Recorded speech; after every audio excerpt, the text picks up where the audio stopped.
Bonjour Jean-Marc, comment allez-vous? Bonjour Hélène, je vais bien et vous? Très bien, merci. Bonjour à tous. Je suis très heureuse de vous retrouver cette année également. C'est la deuxième fois que j'ai le plaisir, l'honneur d'être avec vous, d'être le fil rouge un petit peu qui vous accompagne tout au long de ces plénières. Cette année encore, le programme, il est très riche, hein, Jean-Marc, on l'a vu ensemble. Absolument. Table ronde économique, politique, internationale. Demain, on va parler digital, innovation. Il y aura également le ministre du Logement, Julien Denormandie, qui nous fera le plaisir d'être avec nous demain. Mais il y a des petites nouveautés aussi. Oui, il y a une petite nouveauté. Petite nouveauté, alors, est-ce que vous avez téléchargé l'application ConnexMe? Alors moi j'ai téléchargé, est-ce que vous l'avez tous téléchargé? On n'a que des bons élèves. Alors vraiment, ça va être très utile parce que ça va nous permettre d'interagir ensemble, parce qu'on est là pour avoir votre avis aussi, pour que vous puissiez poser vos questions, répondre à des sondages, puis vous aurez aussi plein de petites questions techniques. Je prends également un instant pour remercier et saluer notre charmante amie DJ Twiggy, qui sera avec nous. Alors, elle a une petite surprise qui est prévue. Bah, vous avez raison, oui, on va l'applaudir.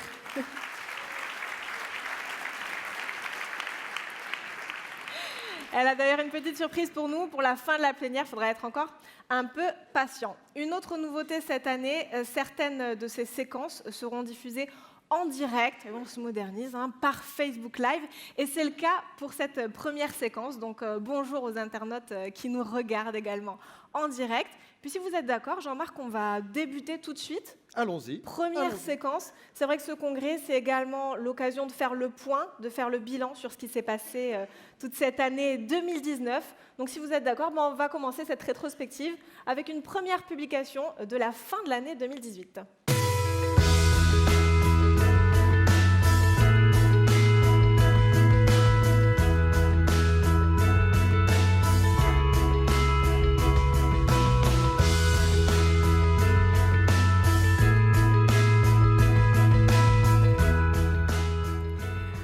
Jean-Marc, cette première publication, elle concerne la loi Elan. Est-ce que vous pouvez nous rappeler un peu quel était le contexte à ce moment-là? Oui, je crois qu'il faut bien se souvenir qu'à la fin de l'année dernière, nous avions une loi qui prévoyait des ordonnances sur la copropriété, qui prévoyait des ordonnances pour le bail digital, qui prévoyait l'installation du CNTGI, un bail mobilité, déjà des premières modifications concernant la loi sur la copropriété, et puis qui avait consacré naturellement la protection de nos dénominations d'agents immobiliers, de syndics de copropriété et d'administrateurs de biens. Allez, on poursuit cette rétrospective.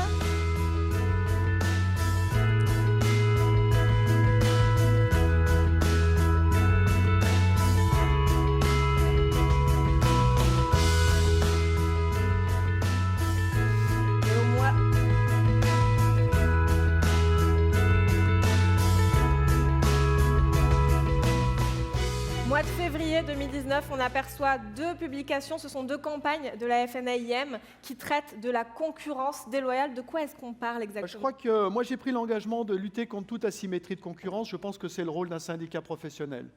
Un notaire qui ne respecte pas les règles d'affichage en vitrine, un espace de conciergerie qui veut faire le métier d'administration de biens en douce, des espaces éventuellement de coworking qui ne sont pas dirigés par un titulaire de carte professionnelle ou un directeur salarié, et puis la SAFER. La SAFER, parce que lorsque j'ai fait un peu le tour de France, je me suis rendu compte à quel point, en réalité, par leurs prérogatives de puissance publique qu'ils utilisaient à d'autres fins que celles qui étaient initialement prévues, ils nous faisaient du tort et ils faisaient concurrence. Et avec cette publication, nous avons eu finalement, sachez-le, la visite de la Cour des comptes, qui a voulu notre position. Nous avons été audités à l'Assemblée nationale. Et enfin, le directeur national des SAFER a souhaité un entretien et souhaite rencontrer très prochainement la Commission des affaires rurales et forestières. Très bien, on poursuit.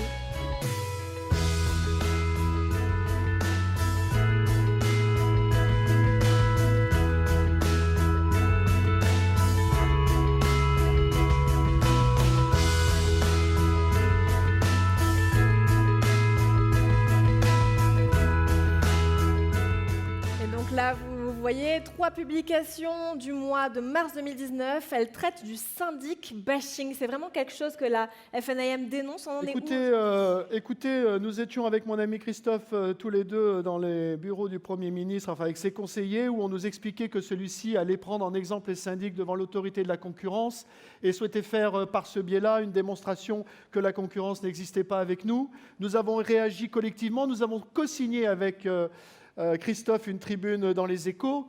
Et j'en profite. J'en profite parce que l'UNIS et la FNAIM, ce sont deux frères d'armes. Nous luttons ensemble. Et dans le dernier poste, nous avons décidé, pour travailler sur ce rapprochement auquel lui et moi nous tenons, pour travailler ensemble à partir de nos territoires et être demain les moteurs d'un rapprochement, puis d'un rassemblement. Je crois que c'est le vrai service que nous pouvons rendre à la profession. Aussi, Christophe m'a fait l'amitié d'être ici. Je souhaiterais qu'il se lève et je souhaiterais que vous l'ovationnez parce qu'il travaille comme nous pour la même cause.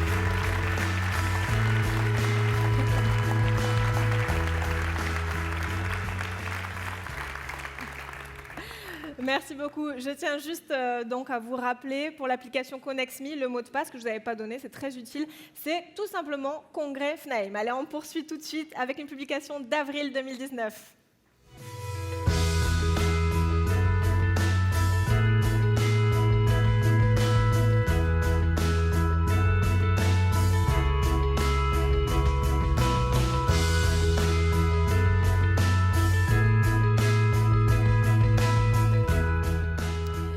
Alors, dans cette publication, vous apercevez quelques photos. C'est vrai que la FNAIM prend souvent position au sujet du statut des agents immobiliers et des agents commerciaux. Sur cette image, c'est un colloque que vous avez organisé. Pourquoi ? Oui, on a organisé un colloque à l'occasion de notre Conseil fédéral où étaient présents la DGCCRF, l'URSSAF, des avocats, des sociologues, des patrons d'entreprises, de réseaux de franchise, de réseaux de mandataires, d'indépendants, de groupes.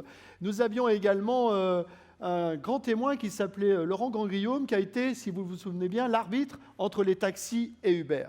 Et je crois que c'était l'occasion aussi de recerner les contours de ce qu'était un agent commercial, de comprendre que ce n'est pas un salarié, que c'est un petit patron indépendant, chose que nous avions souvent tendance à oublier. Et je crois que quand on veut aborder finalement les modifications de nos modèles, les modifications sociétales concernant nos entreprises, il est bon d'abord de se poser sur la réalité des sujets. C'était le sens de ce colloque. D'accord, on poursuit.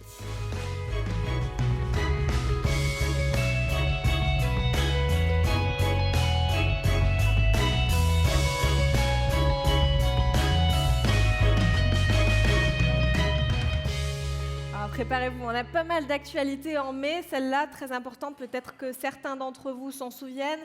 SOS Racisme avait piégé certaines agences immobilières en se faisant passer pour des clients discriminants. Jean-Marc, est-ce que vous pensez qu'aujourd'hui, les agences ont les clés pour faire face à ce genre de situation ? Non, moi je crois que c'est difficile.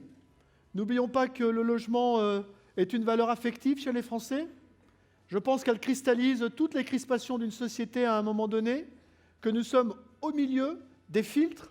Et moi, ce que je souhaite, c'est que nous puissions développer des formations pour traiter l'objection de la discrimination, qu'elle provienne d'un copropriétaire, d'un propriétaire ou d'un locataire.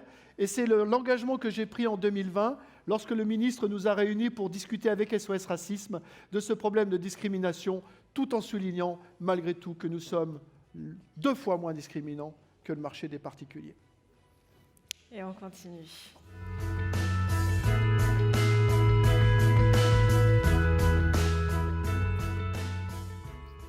Alors voici, c'est vrai que je suis passée sur pas mal de publications. On vous voit aux côtés de Julien de Normandie, comme c'est le cas sur cette publication de mai 2019. Est-ce que vous pouvez nous parler un petit peu de vos échanges, de votre relation avec lui ? Écoutez, Julien de Normandie, c'est quelqu'un de très accessible. Je crois que vraiment c'est un ministre, on peut lui envoyer un SMS, il peut nous appeler au portable, très accessible.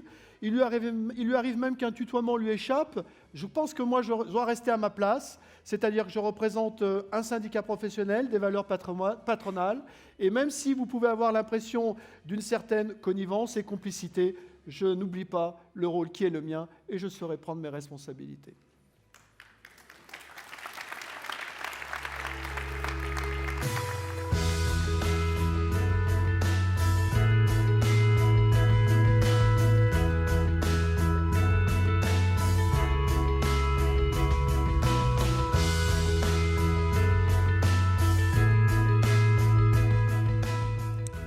Le permis de louer. Alors oui, c'est une publication, pareil, du mois de mai 2019 dans laquelle la FNAIM dénonce le fait que le permis de louer rate sa cible. Qu'est-ce qu'on entend par là ? 60%, mes amis de Lille et de Roubaix l'ont dit d'ailleurs au ministre, 60% des permis de louer là où il est imposé, en réalité, provient des professionnels. Ça veut dire quoi ?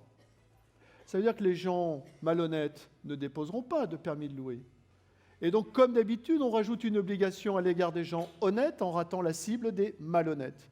Moi, j'aimerais un peu paraphraser Pompidou. J'aimerais qu'on arrête d'emmerder les gens honnêtes et les professionnels honnêtes. En bourse.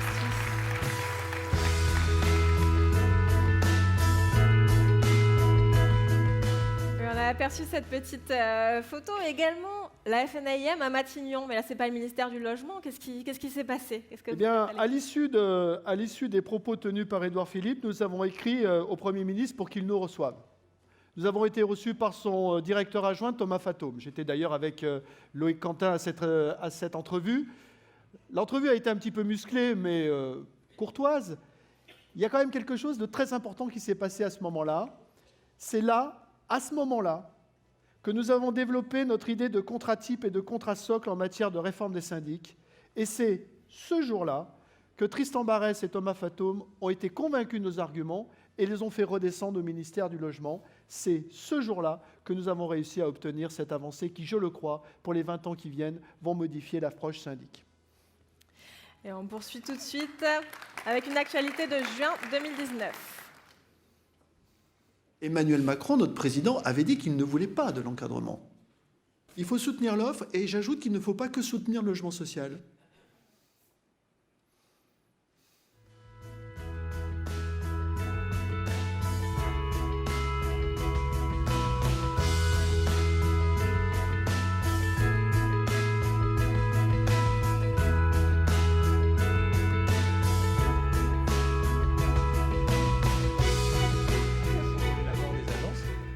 Ouais.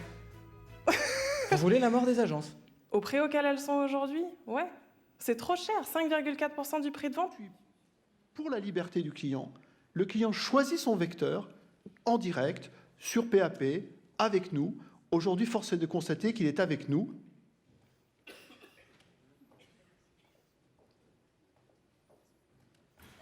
La FNAIM entre en guerre contre PAP. L'organisation d'agents immobiliers assigne le site de particulier à particulier en justice pour exercice illicite de la profession, des accusations vigoureusement démenties par le site. Alors là, je tiens à dire un truc parce qu'en fait, la nouvelle patronne de particulier à particulier, alors en fait, elle s'est exprimée pour la première fois sur France Info et ensuite elle est venue nous voir et elle a répété exactement la même chose. Donc, sur ces images, on a aperçu, vous l'avez sûrement reconnu, la présidente de PAP qui souhaite la mort des agences. Vous avez tenu à lui répondre, c'est ce qu'on a vu également sur France Info TV, et également à l'assigner en justice. Moi, je ne peux pas laisser dire à quiconque sur une grande radio publique qu'on souhaite la mort de tous ces gens-là.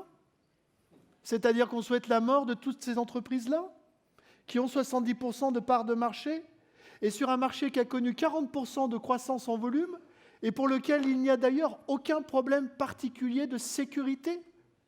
Les réclamations en matière de transactions sont très faibles, et qui par contre souhaitent exercer notre métier en s'appuyant sur le vocabulaire d'agents immobiliers.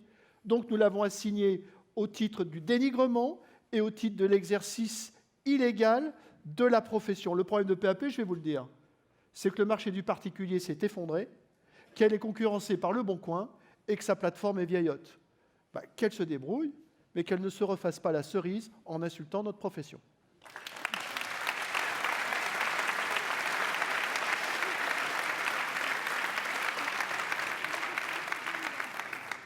On poursuit tout de suite avec une publication de juin 2019. On avance.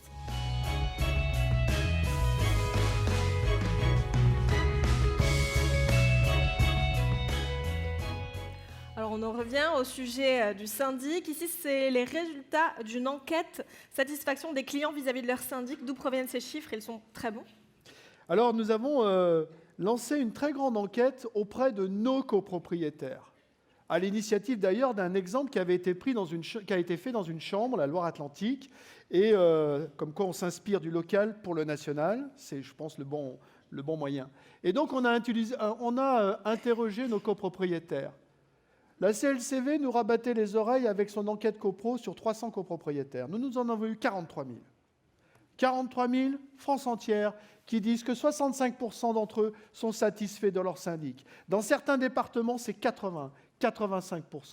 Comme je le dis toujours, la France ne nous aime pas, mais nos clients nous aiment. On s'est beaucoup appuyé sur cette enquête pour négocier beaucoup de choses au sein de la réforme de la copropriété, et c'est un modèle que nous poursuivrons. On est transparent et on n'a pas peur de nos clients parce qu'on est sûr de la qualité de nos services.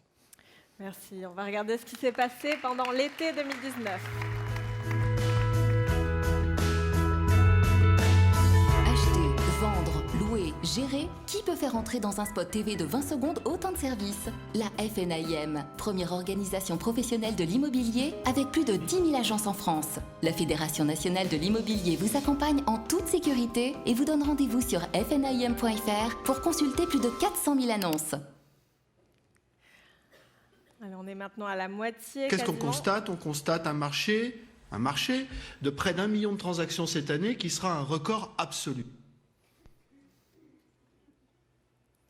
Et on passe donc au mois d'août avec une publication de la FNAIM concernant le plafonnement des honoraires. Alors, j'ai une petite question, c'est vrai que c'est une profession qui est réglementée. Est-ce que les honoraires ne devraient pas être réglementés aussi? On ne réglemente pour moi que ce qui relève du monopole. On n'a pas de monopole. Nous sommes en situation de concurrence. C'est pour ça que je suis extrêmement méfiant sur tous les plafonnements qui arrivent. Et il y en arrive. Les honoraires de baux, l'état daté, avec une nouvelle moyenne, 380 € TTC, ce n'est pas un bon résultat. Avec ce projet de plafonnement des honoraires en matière de transactions loi Pinel. Tout ça, ce sont des incursions progressives de la puissance publique dans notre liberté de commerçant. Tout ça, ce sont de nouveau des tentatives d'encadrement et d'administration par l'État de nos activités. Moi, je suis libéral sur ce plan-là, et donc nous irons jusqu'au bout. J'ai prévenu Julien Denormandie, il le sait, le décret loi Pinel sera attaqué sous l'angle législatif comme sous l'angle réglementaire.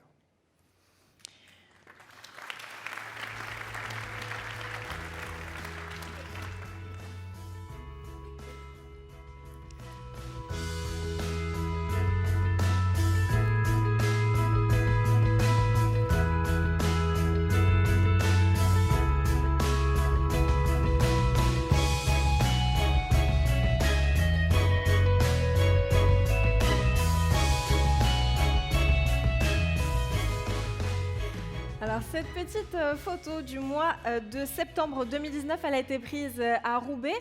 Le thème de cette réunion, c'était l'habitat indigne. Julien Denormandie, d'ailleurs, le ministre du Logement, était présent. Qu'est-ce qu'il s'y est dit? Oui, nous étions d'ailleurs avec Christophe Tanet à cette réunion. C'est l'exemple d'un ministre qui se déplace et qui veut avoir des exemples concrets sur le terrain. Et nous étions à Roubaix. Vous savez, voilà, là, j'ai vécu une expérience intéressante. La première, c'est que j'avais demandé naturellement à Emmanuel Chamba, le président de la Chambre du Nord, Emmanuel Girolamo, le président des Hauts-de-France, d'être avec moi. Et c'est eux qui ont parlé au ministre plus que moi. Parce que le modèle fédéral, c'est aussi être justement en contact avec les territoires et avoir la juste restitution de ce qui se passe sur le territoire. Et là, nous avons eu un ministre extrêmement soucieux du dernier détail opérationnel de la lutte contre l'habitat indigne. Nous avons eu un ministre qui a tensé un procureur parce qu'il ne répondait pas d'une façon opérationnelle aux soucis que nous avions de pouvoir saisir ces services. C'était plutôt une démonstration intéressante. Très bien, on poursuit. Beaucoup d'actualités pour ce mois de septembre. C'était une rentrée assez chargée.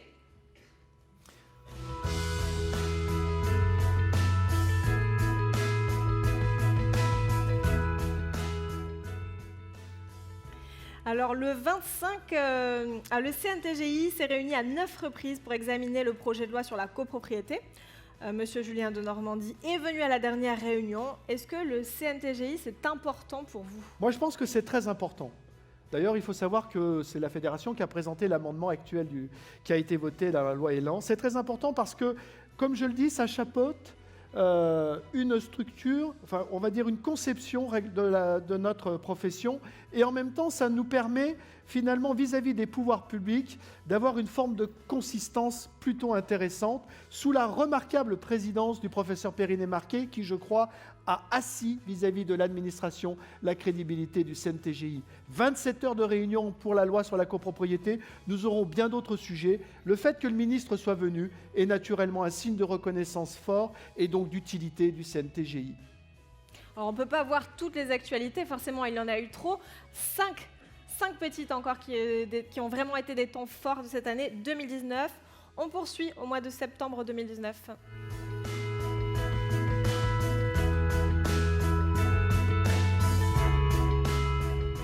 Et donc, ce que l'on voit ici apparaître à l'écran, eh bien, c'est une tribune que vous avez publiée dans Les Échos le 25 septembre. Donc, la Fédération a aussi une position ferme sur la fiscalité locale. Je crois qu'il y a un vrai enjeu. Je crois qu'il y a un vrai enjeu et si je voulais être un petit peu... D'ailleurs, je veux dire au ministre demain, si je voulais être un tout petit peu caricatural, ce n'est pas nos honoraires qu'il faut encadrer.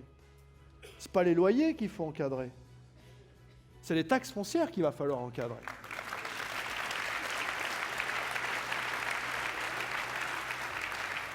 Cette tribune qui a été publiée dans Les Échos et reprise sur le site Internet, a été la tribune la plus consultée pendant une semaine.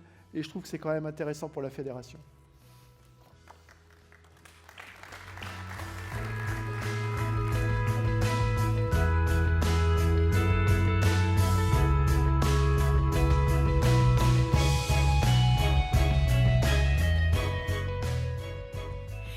Le sujet des dépôts de garantie. Alors pour rétablir la confiance, c'est le rapport Nogal qui a proposé de centraliser ces dépôts de garantie.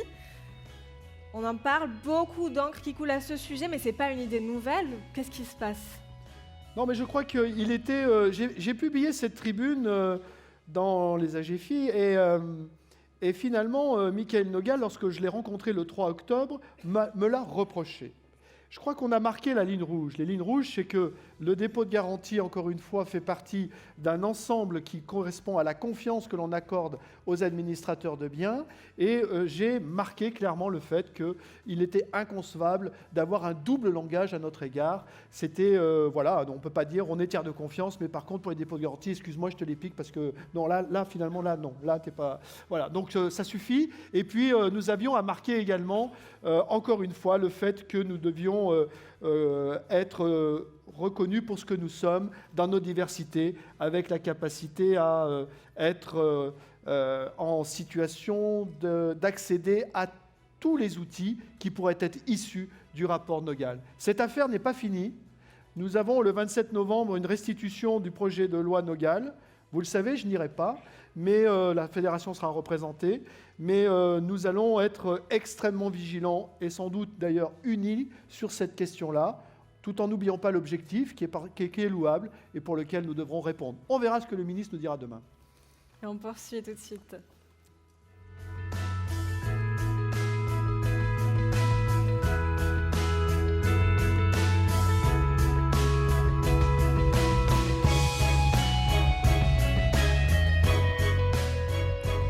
Alors cette 16e publication, elle concerne les plateformes. Jean-Marc, selon vous, est-ce que la concentration des portails ne préfigure-t-elle pas la disparition des agents immobiliers? Est-ce qu'on va être remplacé? Non. Non, la modification du paysage des portails d'annonces, depuis 4 ans, elle est considérable. Mais elle n'est pas le fait, j'allais dire, de la disparition des agences immobilières, elle est le fait de bien ici. C'est bien ici qu'a été l'élément disrupteur et qui a rebattu totalement les cartes. Vous n'avez qu'à regarder les sites qui marchaient il y a 4 ans et ceux qui marchent aujourd'hui. Bien ici est aujourd'hui en 4e, voire même 3e position. L'arrivée de Cyril Janin aux côtés de David Benbassa, Cyril Janin, ancien directeur de Logikimo, est un signal fort de professionnalisation d'une part, mais aussi, j'allais dire, de volonté de conquête. Et puis, remarquez fnaim.fr avec 1 million de visites. Qu'est-ce que ça symbolise ? Ça symbolise la confiance. Ça symbolise que derrière la FNAIM, les consommateurs ont confiance. Et ce qui va différencier demain un site de professionnels d'un site qui n'est pas un site exclusivement de professionnels, c'est que derrière nos annonces, il y a un bien. Derrière ce bien, il y a un professionnel et nous apportons la sécurité. Il n'y a pas de fausses annonces chez nous. Il n'y a pas non plus de criminels derrière nos annonces. Derrière les annonces de professionnels, il y a une confiance et une sécurité absolue. On poursuit tout de suite.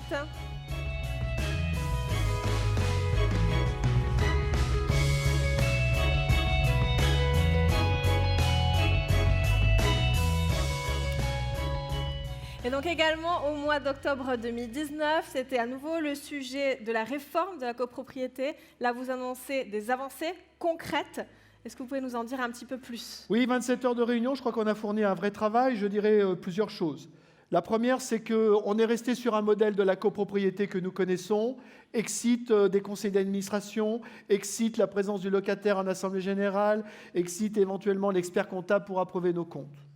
On est resté également sur une définition de la petite copropriété qui ne faisait pas la différence selon que le syndic soit un syndic bénévole ou un syndic professionnel, alors que la première version que nous avons eue était vraiment très autogestionnaire de ce point de vue-là. On a eu un affaiblissement, on a eu une baisse des majorités, on a eu l'introduction d'un certain nombre de simplifications, et puis on a eu effectivement la possibilité d'avoir des offres de services à côté de notre contrat type qui rassemble des missions de syndic.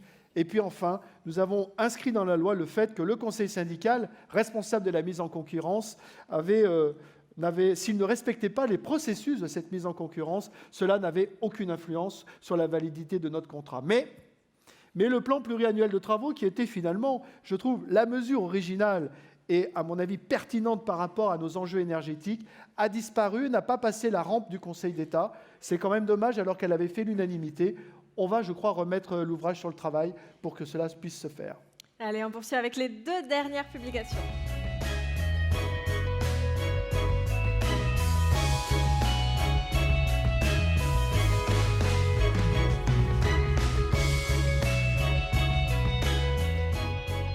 Voilà, c'est beaucoup plus récent. Quel est l'objectif de ce mouvement Copro Verte que vous avez lancé il y a 15 jours?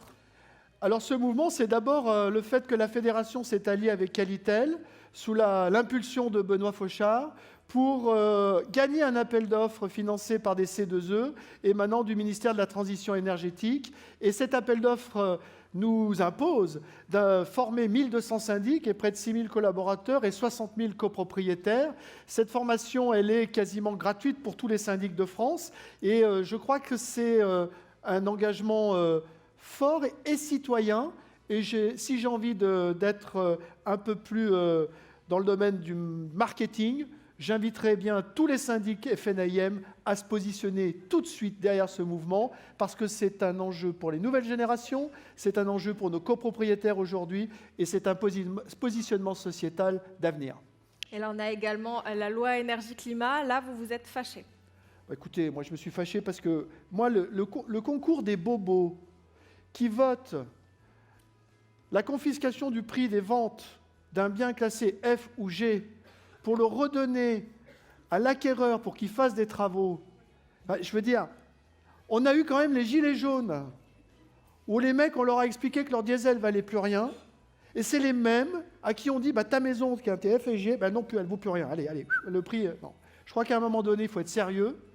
Derrière un bien, il y a un citoyen qui fait ce qu'il peut avec ce qu'il a, et notre rôle à nous, c'est de l'accompagner. Mais cet état confiscatoire, cette espèce de fiscalité confiscatoire, les Français n'en veulent plus.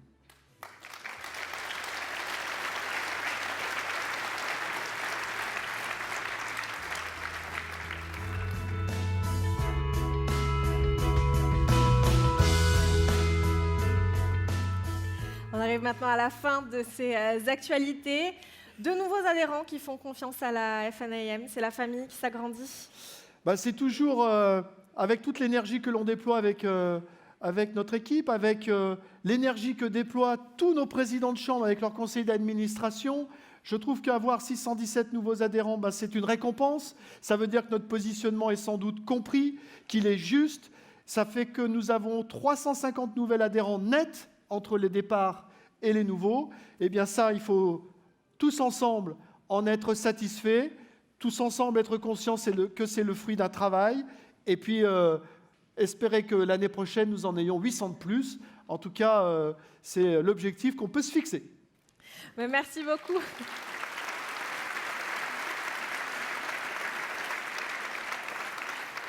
Merci Jean-Marc d'avoir joué le jeu. On en sait un peu plus sur les combats qui ont été menés par les équipes de la FNAIM. Merci également aux personnes qui nous regardent en direct via Facebook. Alors on va avoir besoin de vous tout de suite. Je vous parlais de cette application qui nous permet d'interagir ensemble. Allez. Elle s'appelle ConnexMe. Le mot de passe, si vous ne l'aviez pas encore rentré, c'est Congrès FNAIM tout simplement. Et on a une petite question pour vous. On aimerait savoir en un mot quelle a été pour vous l'actualité la plus marquante.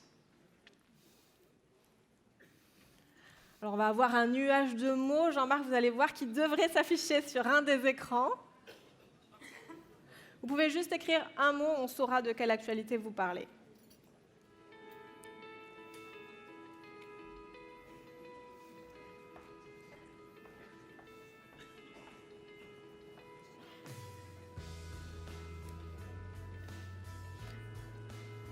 Ah, déjà! Ah oui, effectivement. Alors, on a un très beau nuage de mots qui s'est affiché. Apparemment, c'est l'actualité qui concerne Monsieur Nogal qui est la plus marquante. Oui, bah écoutez, je pense que vous avez vu juste. On ne peut que regretter son absence. Vous pouvez compter en tout cas sur la fédération pour ne pas se tromper concernant l'avenir de ce métier.